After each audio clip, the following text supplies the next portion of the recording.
See, I might get out of everybody's way and get out of the camera's way. Just want to run a quick review of our material from 2 weeks ago. We did a singular study on Matthew 24, 29 to 31, and examining the question, how could this not be the end of the world? The language of verses 29 through 31 has to be the end of the world. Talking about the angels gathering the elect and all these cataclysmic natural events that are going to take place. And just by way, again, of a quick reminder that verses 5 through 28 of Matthew 24, Jesus gives signs to watch for. Signs to watch for. And he talked about 15 through 21. If these are signs, about preceding a rapture where the saints are going to be snatched up, or even if it's signs of the end of the world, why an admonition to run, and why an admonition not to go back and get your stuff, but go? Where are you going to run to at the end of the world? If it's over, it's over, and it doesn't matter where you run. And if you're going to get snatched up, why run? It won't matter where you are if you're going to be snatched up. So you see the very language within the text itself. And then we noted again, the language sounds like the end. But we noted that it begins with immediately. Immediately after what? Immediately after all these signs to watch for. And then we noted 4 Old Testament texts. Babylon, Edom, Egypt, and Tyre and Sidon, where these nations were being warned with utter and total destruction. And the language of Isaiah 13:10, Isaiah 34, 3 and 4 and 6, Ezekiel 32, Joel 2, 28 to 3, 15. This language is almost identical to the language of Matthew 24, 29 to 31. And this is a very common teaching device, that you use language that people are familiar with to teach a similar thought in the present. And so when Jesus used this language, all of those Jews would immediately recognize that language as being found repeatedly in the Old Testament in reference to the destruction of nations. Therefore, it would also stand to reason that if Jesus is using this type of language that was used in the Old Testament to describe the destruction of a nation, that in this case he's talking about the destruction of a nation. But in Matthew 24, it's not the destruction of any of these heathen nations, it's the destruction of the Jewish nation, and particularly the city of Jerusalem. Then note, in the context immediately after this, is verses 32 to 35. You will see these things. And then this generation will not pass. And so everything before these 3 verses was to be watched for by that generation. Everything in the verses after are reminded to be watched for in that generation. So therefore, how can you take 3 verses out of the middle of that entire context and rip them completely out of the destruction of Jerusalem and apply them to anything else, especially the end of the world? So contextually speaking, we have to be consistent. And all the verses before say these things are going to be watched for and seen in this generation. Everything right after says these things are going to be accomplished in this generation. And also, again, the use of the word immediately. Now, what does immediately mean? Right now. Right then, right now. All right, so immediately after these things are accomplished, then we find that language. And then we also made reference about the angels and the gathering of the elect. Of course, the elect are the children of God; they're Christians. But we noted that the word angels, word angels, does not have to mean a heavenly being. And we noted Revelation 2, Revelation 3, the 7 churches of Asia.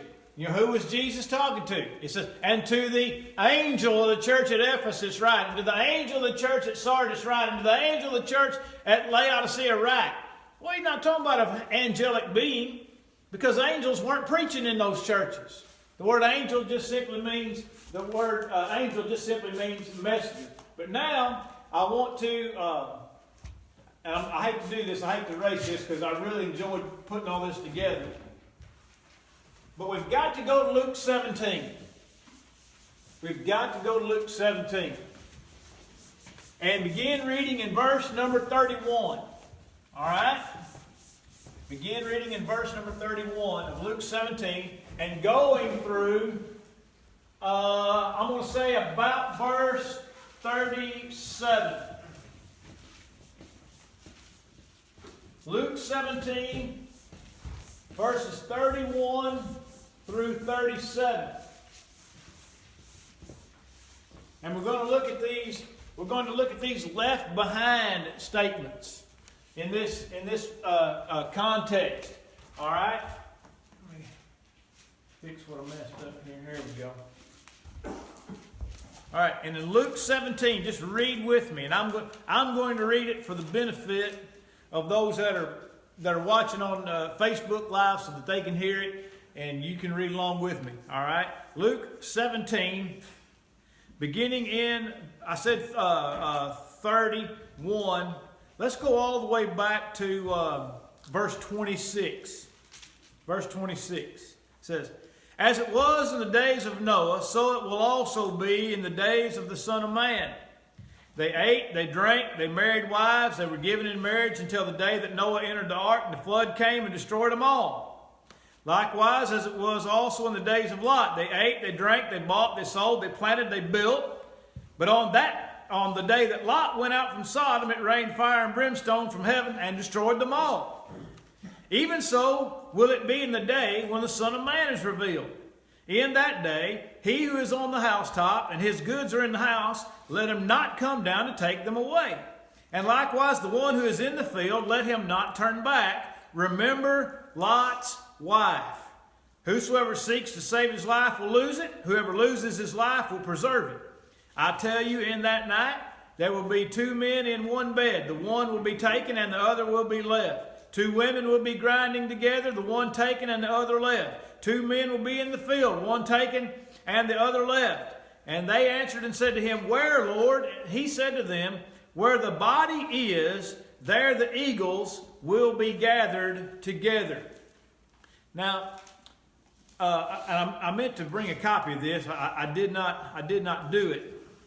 But Wayne Jackson has an article on this text on ChristianCourier.com. You can go to ChristianCourier.com, go to the search bar, and just simply type Luke 17 and hit search, and that will be the first article that comes up. Now, Brother Wayne Jackson believes that this text refers to the end of the world. I do not share that view, and I'll explain to you why. Now, by the way, I think Wayne Jackson's a faithful brother, and he's a whole lot smarter than I am, but that don't mean I've got to agree with him all the time. All right, but there are brethren that hold that the view that he holds, that it's the end of the world, and then there are brethren that hold the view that I hold, that it's the destruction of Jerusalem. Which tells you what? What does it tell you? What does that tell you? What, the destruction of Jerusalem? Say it, Rhonda. It could be either one. It could be either one. In other words, there's no consensus even among sound, faithful brethren and scholars as to what this event describes. All right? Wayne Jackson's on the end of the world side. I'm on the destruction of Jerusalem side. All right? And I encourage you to read what he wrote. I really do. Because I think he really makes my argument for me. So I encourage you to read that. But one thing that we always learn or strive to do when we're studying the Bible, just like we did, remember, similar language. Remember, similar language is over here to what is here. And when you find similar language, the odds are you're talking about the same thing.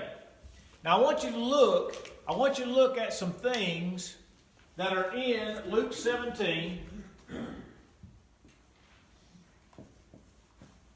that are also in Matthew 24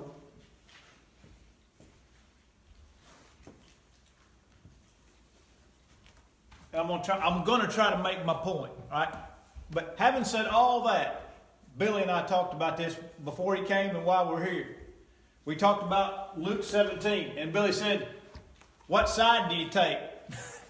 And I told him what side I take. He goes, and then the next words out of his mouth were, "You know, Wayne Jackson don't believe that." so Billy and I, we've discussed it. We know that Brother Jackson doesn't hold that view. But I want you to look at some things that are in the text that lend itself, and I'm going to call this the DOJ. You know what that is? No, the destruction of Jerusalem. But over here I'm going to call Matthew 24. I'm going to call it the second coming. I could call it the DOJ too, the Day of Judgment. I never even occurred to me Day of Judgment.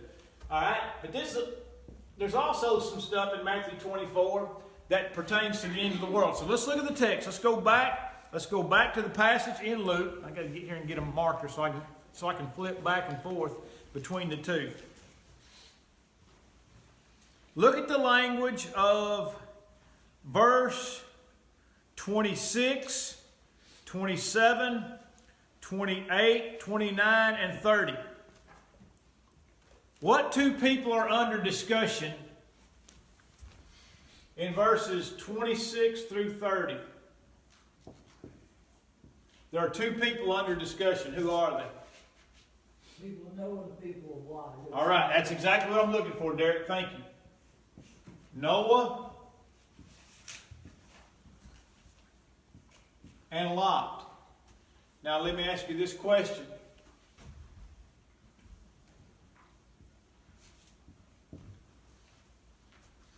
Were the people of Noah or the people of Lot given any sign in the days of Lot? Were they given any signs to look forward about their impending Noah was judgment? preaching, but I don't know that Lot, that Sodom and Gomorrah did. Yeah, no signs. I didn't think so. No signs. And so we have Noah and Lot, no signs.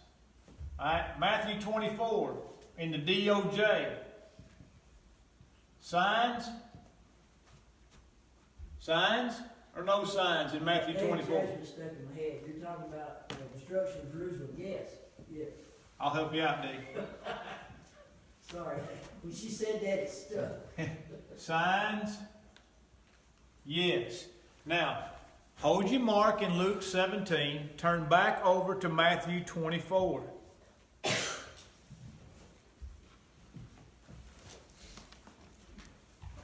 Remember, Matthew 24, from the beginning of the chapter, all the way through verse 35. I need to rewrite this. Just a little bit to make it clearer. Matthew 24, 1 to 35.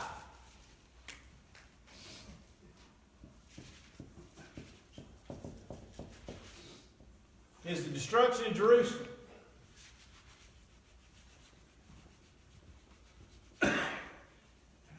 Matthew 24, 36 through Matthew 25, 46 is the end of the world. All right? In verse 36, Jesus changes gears and says, "But of that day and hour knows no man." He's talking about the end of the world. Then he talks about that great judgment scene. He talks about the 5 wise and the 5 foolish virgins. He talks about the sheep and the goats. Everlasting punishment, everlasting life. So this text deals with the second coming. This text with the destruction of Jerusalem. Now, stay in Matthew 24. Look at verse 37 through 39. Where is the discussion of Noah found? Which section? No one knows the day or the hour. Noah. It's found in verses 37 to 39. This is why we can't come to an agreement. Even though, and I'll show you in a minute, but Noah and Lot are mentioned here, but Noah and Lot are not mentioned in Matthew 24 until you get to the second coming section. All right? Go back to Luke. Verses 34 through 36. What's the context in verses 34 through 36?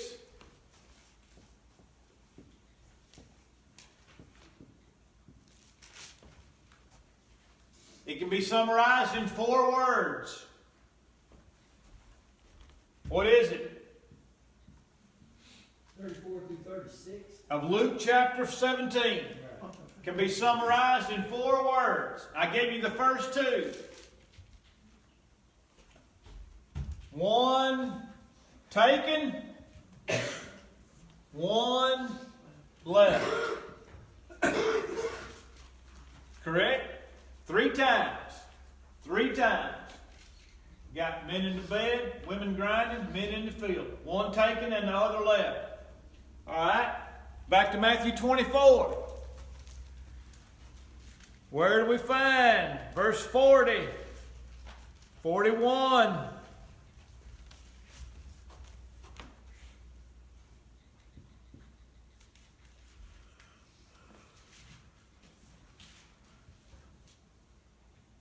Where do we find 1 taken and 1 left? Verses 40 and 41. And what section is that in? Second coming. And you're saying, Todd, you're making Wayne's argument for him.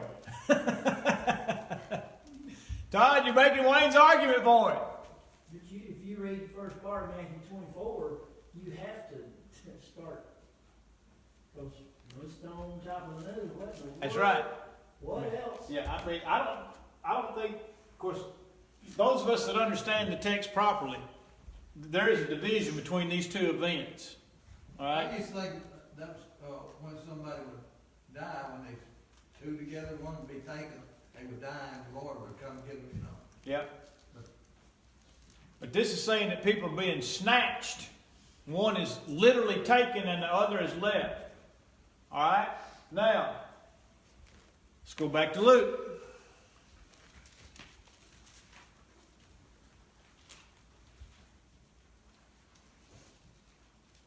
Look at verse 23. Actually, we can look at 22 and 23. 22 and 23. The days will come when you will desire to see one of the days of the Son of Man. You'll not see it, and they'll say to you what? Look here, or look there. Do not go after them or follow them. All right, so verses 22 and 23.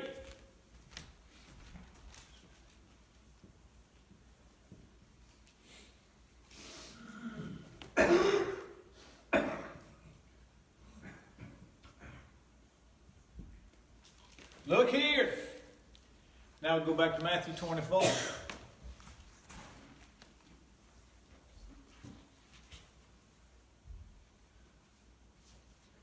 Look at verse 26. What does it say? Look here. Look there. What verses did I tell you? In Matthew 24? 26. 26. My Luke 17, verse 23 has a footnote that refers back to Matthew 24, verse 23. Oh, I'm sorry. I wrote 26. That's right, isn't it? Wait a minute. That's right. Yeah, 26. Yeah, but Oh, you're saying you have a footnote that takes you to 23. And that's right. It says, look, here is Christ. Or there. Do not believe it. So I can say verses, instead of limiting it to 26, I can say verses 23 to 26. Look here, look there. And so, but what section does that fall under? Falls before verse 35, so it falls under which section? Destruction of Jerusalem. Let's go back to Luke 17.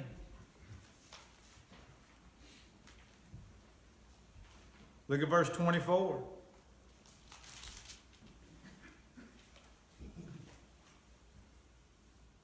What do we have? What phenomena do we have in verse 24? Lightning.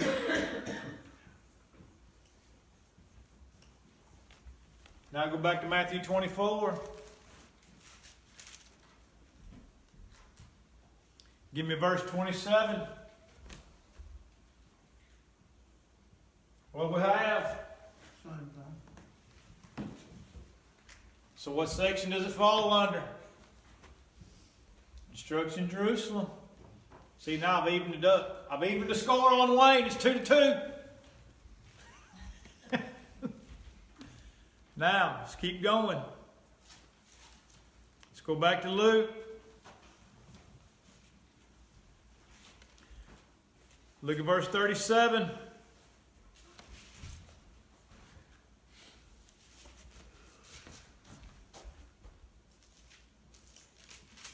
What we got? What animal we got? Eagles. And we got bodies, right? Carcasses, etc. Go back to Matthew 24. Verse 28. What we got?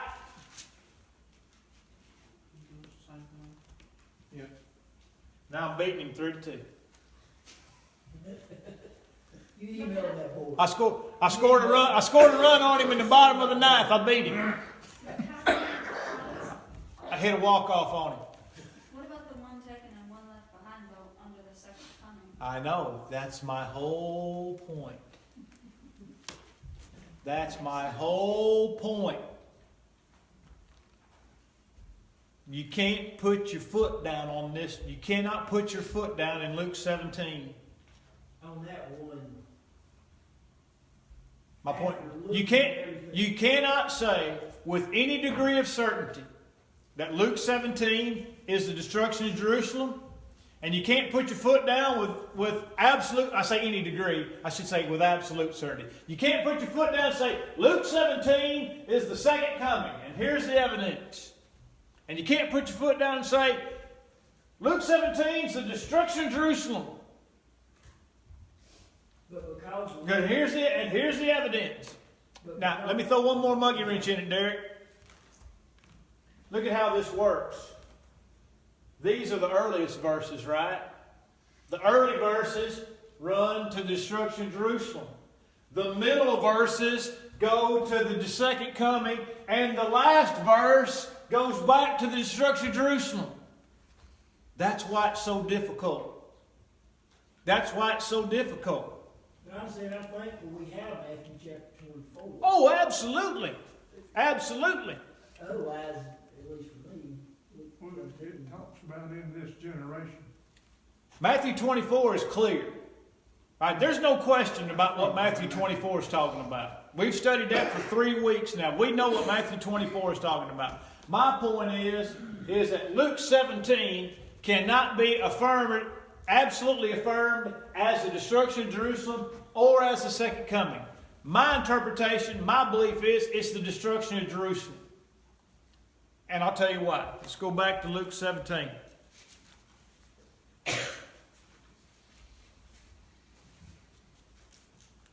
Look at verse 31. Now note, by the way, we ended in verse 30 here and we got verse 34 here, but now we're going back to verse 31.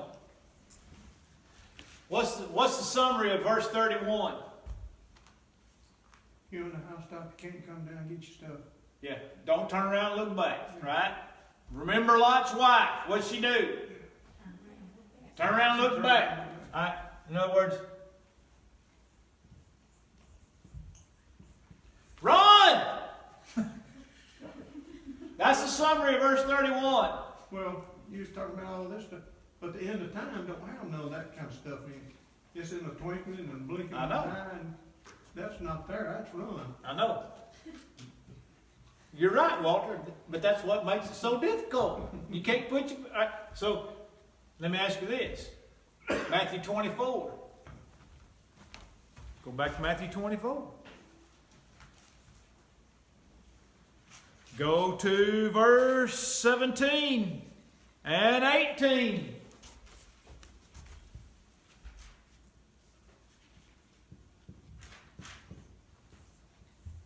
What's it say? Same thing. Basically same thing. Run! Get out of there. Run can't be Satan coming, can it? So now look what we got. We got destruction of Jerusalem in the early part. Second coming illusions in the middle part. Back to the destruction of Jerusalem in the middle of the middle part. And destruction of Jerusalem at the end. You see how the imagery flips back and forth between the two texts over and over and over again? You say, well, you haven't taught us anything, Todd. Oh, yeah, I have. I've taught you that sometimes Bible study is difficult. And sometimes the conclusions that we want to draw are not always there. But, and I know I'm almost out of time, I said all of that to say this. What is our discussion at hand? What are we trying to prove or disprove? This is the rapture. Rapture. All right? And after telling you that you can't put your foot down on one side or the other, here's one place you can put your foot down. Whether it be the destruction of Jerusalem or whether it be the second coming, it still doesn't teach that. Right? Right. You're right. That's the most important thing to remember. Whether or not I can explain to you if Luke 17 is talking about the destruction of Jerusalem, or if I tell you that Luke 17 is the end of the world, it makes no difference. It still doesn't teach that. The running part, not going back part, all of those things.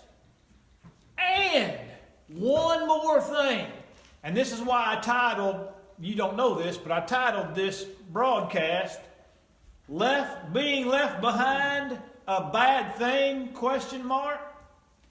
Let's go back and look at the text. Let's go back to Luke 17 and hold our text. All right? According to the rapture, I'm going to draw a line in here, okay? According to the rapture, taken equals good. Thank you, Derek. You're already a step ahead of me, brother. Left behind equals bad. Taken, good. Left behind, bad. Question. In the days of Noah, taken good Yeah, you was, or taken bad? You were taken in the flood as Yeah. you drowned. Yeah, there's no sense in which Noah was taken, was there? No. no. In the illustration of Noah in this text, taken bad, left behind good. Who was left behind? Noah. In the illustration of Sodom and Gomorrah and the cities of the plain, Lot was left behind. no. Yes. Lot was left behind. Who was taken? All bad. All the people in the city were taken. Look what the text says. Look what the text says. Verse number 27 and 29. The flood came and destroyed them all. Fire and brimstone from heaven destroyed them all. They were all taken. Taken bad. Left behind good. I apologize for the caveman language, but it gets the point across. Rapture say, taken good. Left behind, bad. Rapture, wrong. Wrong. Taken is bad. By the way, in Matthew 24, taken is bad. And by the way, this passage right here on the eagles and the carcasses describe those who were taken. Where are they taken, Lord? Where the eagles are gathered together. That's where they're taken. What happened to 1 million Jews in the destruction of Jerusalem? Bodies laid around and blood flowed. Bodies laid everywhere and blood flowed, and the eagles were gathered together to feast on their dead carcasses. Right?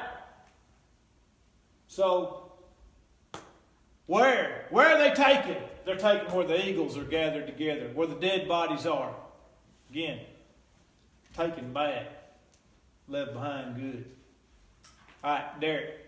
I can say one of the maybe initial thought problems with that concerning the eagles is people automatically want to associate that with good things, as in the wings of eagles, going to heaven, whatever. I think maybe that's one of the first things that pops in their head when they read that. Yeah, Isaiah 40, about taking up wings as eagles. And yes, that's another reason they may jump to good, to being a good thing. right. But it's not. But it says where they're gathered together, where the carcasses are. That's what. And by the way, some people would say, well, eagles are not scavengers. But they are scavengers. They are, but this could also mean big bird, large. Yeah, just any like a vulture or a buzzard or. Right. But all your big birds are all scavengers. I took a picture of a bald eagle down here at Sugar Bend either this year or last year, and you know where we first saw him? Eating a dead deer on the side of the road. People don't think about it because all of our pictures of eagles show them catching a rabbit or catching a fish or whatever. But eagles are scavengers too. That was a bald eagle, by the way, that I took a picture of down at Sugar Bend. He's on the side of the road eating a dead deer. That's when people started calling, man, there's an eagle eating a deer down here at Sugar Bend.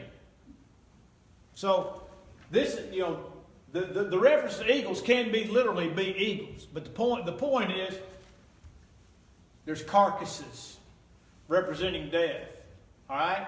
In the so-called rapture, when your body gets taken, you just disappear. There's no carcass left behind. So that won't work. All right. So, no matter what the left behind passages teach in Luke 17, or no matter what the left behind passages teach in Matthew 24, they still don't teach this. And in fact, they've got it absolutely backwards in what it means to be taken and what it means to be left behind. The application of it. Does it make sense? All right. Questions? Any questions? Yea or nay? Or as Bobby Bush used to say, questions, comments, or smart remarks. That's what one of my professors used to say every day. Questions, comments, or smart remarks. No? Does it make sense? Do you see what a struggle Luke 17 can be? When you're trying to figure out, the one thing is, you can't put your foot down and say what it does teach, but you can surely know what it doesn't teach. What it doesn't teach. That part's clear. All right, if we don't have any questions, let me turn this